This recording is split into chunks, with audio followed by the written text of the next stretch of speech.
நான் சொல்வேன், அட எப்படி நான் சொல்வேன், என் காதலை எப்படி நான் சொல்வேன்.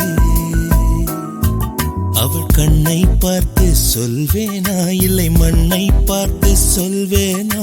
அவன் எதிரில் நின்று சொல்வேனா, இல்லை ஒளிந்து கொண்டு சொல்வேனா. நான் பேச்சின் நடுவே சொல்வேனா, இல்லை மௌனம் காத்து சொல்வேனா. நான் சுத்த தமிழில் சொல்வேனா, இல்லை ஆங்கிலத்தில் சொல்வேனா. அடி சொல்லித்தான்